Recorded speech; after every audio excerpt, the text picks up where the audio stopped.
नमस्कार, हिंदी खबर देख रहे हैं आप। मैं हूं आपके साथ पंकज यादव। शुरुआत करते हैं। हरियाणा के मुख्यमंत्री नायब सिंह सैनी ने कहा कि उनकी सरकार ने बाढ़ और जलभराव प्रभावित क्षेत्रों में तत्काल राहत के लिए प्राथमिकताएं तय कर ली हैं। राहत बचाव का काम लगातार जारी है। राहत के काम के लिए जिलों को तुरंत 3 करोड़ 60 लाख रुपए की आरक्षित निधि स्वीकृत की गई है। इस राशि का उपयोग प्रभावित लोगों को भोजन, कपड़े और अस्थायी आश्रय प्रदान करने के साथ पशुओं के लिए चारा, पेट्रोल, डीजल, ईंधन जैसे आवश्यक वस्तुएं, इसके अलावा राहत सामग्री परिवहन और ग्रामीण क्षेत्र में भी जल निकासी के काम के लिए किया जाएगा।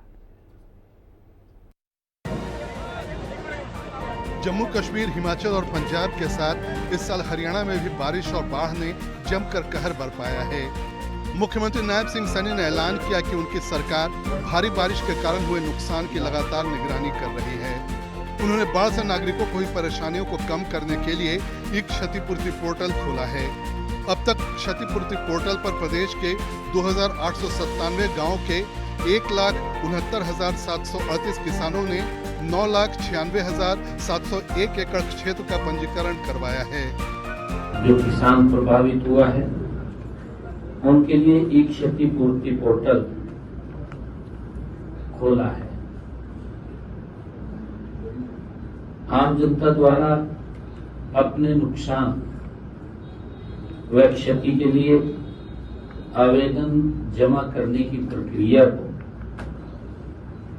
आसान बनाना है। साथ ही प्रभावित लोगों को हुए नुकसान के समयबद्ध तरीके से सत्यापन और मुआवजे के वितरण की प्रणाली में ये पारदर्शिता लाना है। सीएम नायब सिंह सैनी ने कहा कि लोगों को तुरंत राहत देने के लिए जिलों को आरक्षित निधि के रूप में 3 करोड़ 6 लाख रुपए स्वीकृत किए गए हैं। इसका उपयोग लोगों को तत्काल राहत पहुंचाने के लिए किया जाएगा। तत्काल हमने राहत उपायों के लिए जिलों को आरक्षित निधि के रूप में 3 करोड़ 6 लाख रुपए स्वीकृत किए हैं। इस राशि का उपयोग प्रभावित लोगों को भोजन, वस्त्र और विस्थापित परिवारों को अस्थायी आश्रम और तंबू, पशुओं के लिए चारा, पेट्रोल और डीजल व अन्य ईंधन सहित आवश्यक वस्तुएं, राहत सामग्री के परिवहन और ग्रामीण क्षेत्रों में जल निकासी कार्यों के लिए किया जाएगा। मुख्यमंत्री नायब सिंह सैनी ने कहा कि उन्हें दुख है कि मकान ढहने से प्रदेश के 12 लोगों की जान चली गई।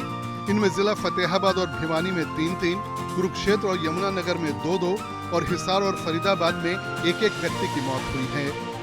बाढ़ के कारण यदि लोगों को अपना घर छोड़ना पड़ रहा है तो उनकी सरकार ने ऐसे लोगों के लिए राहत शिविर लगाया है। जिन क्षेत्रों में पानी भरा है वहां खराब फसलों के लिए प्रति एकड़ 15,000 रुपए तक का मुआवजा दिया जा रहा है।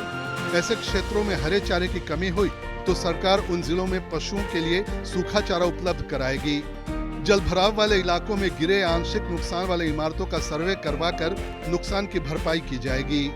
बाढ़ प्रभावित क्षेत्रों में डॉक्टरों की टीम भेजकर सरकार ने प्रभावित लोगों की चिकित्सा के प्रबंध किए हैं।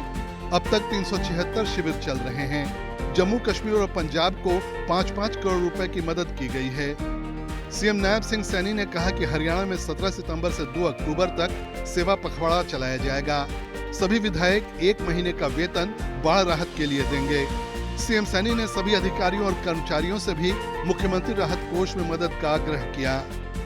ब्यूरो रिपोर्ट, हिंदी खबर। तो हरियाणा के मुख्यमंत्री नायब सिंह सैनी ने कहा कि जीएसटी के केवल 2 दरें लागू होने के बाद हरियाणा के लोगों को 4,000 करोड़ का फायदा होगा। 22 सितंबर से जीएसटी दर केवल 0.5% और 18% रहेगी। सीएम नायब सिंह सैनी ने इसका स्वागत किया है। आम लोग भी काफी उत्साहित हैं क्योंकि इससे रोजमर्रा की चीजों को जो दाम है वो भी कम होंगे। जीएसटी काउंसिल की बैठक में मुख्यमंत्री नायब सिंह सैनी ने कहा कि पारंपरिक भारतीय व्यंजन, रोटी और पराठे जैसी चीजों से जीएसटी पूरी तरह से हटा दिए जाने से पारंपरिक व्यवसायों और खाद्य प्रसंस्करण उद्योग को बढ़ावा मिलेगा। किसानों से संबंधित खेती के उपकरणों के दाम कम होने से किसानों की आय बढ़ेगी और रोजगार के नए अवसर पैदा होंगे। सिंचाई और जुताई कृषि उपकरणों पर जीएसटी 12% से घटाकर 5% तक किया गया है। इससे आत्मनिर्भर भारत और स्वदेशी को प्रोत्साहन मिलेगा। 12 और 28 की जो स्लैब थी उसको खत्म करके मात्र 2 स्लैब ही इसमें रखी गई हैं। मुझे खुशी है कि ये सुधार आत्मनिर्भर भारत बनाने में ये मील का पत्थर। सीएम सैनी ने कहा कि पीएम मोदी की सोच थी कि नागरिकों के बोझ को कम किया जाए, व्यवसायों की मदद की जाए और अर्थव्यवस्था को मजबूत बनाया जाए। इन सुधारों से महंगाई कम होगी और गरीब व्यक्ति मजबूत होगा। आम लोगों की भी यही धारणा है। बहुत फायदे हुए हैं, इससे गरीब जनता को बहुत फायदा मिलेगा और भारत सरकार भी अच्छा फैसला है। भारत सरकार का फैसला सही है। इसमें आम आदमी को कुछ राहत मिलेगी, जिसके जहाँ जीएसटी 28% थी वहाँ 5% और 12% हो गए तो राहत तो अपने आप मिलेगी। 12 और 28% जीएसटी के स्लैब खत्म होने से अकेले हरियाणा के लोगों को 4000 करोड़ का फायदा होगा। बिल्कुल ठीक फैसला है। इससे गरीब आदमी को राहत मिलेगी और जो रोजाना इस्तेमाल होने वाली चीजें हैं वो सस्ती होगी तो आम आदमी को राहत मिलेगी। बहुत अच्छा फैसला सरकार का, बहुत अच्छी पहल है। जो पहले स्लैब था सरकार ने पहले ही बोल दिया था कि उसको कम करेंगे और उन्होंने उस पर विचार भी किया और उसको अमल में भी लेके आए। ये भारत सरकार का बहुत ही अच्छा फैसला है। मुख्यमंत्री ने कहा कि पहले 12 लाख तक आमदनी पर कोई टैक्स नहीं लगाकर और जीएसटी के केवल 2 सस्ते दर रखने जैसे गरीब हितैषी फैसलों से विपक्ष को कुछ सूझ नहीं रहा है। लोग खुले मन से बीजेपी सरकार की गुणगान कर रहे हैं। ब्यूरो रिपोर्ट, हिंदी खबर।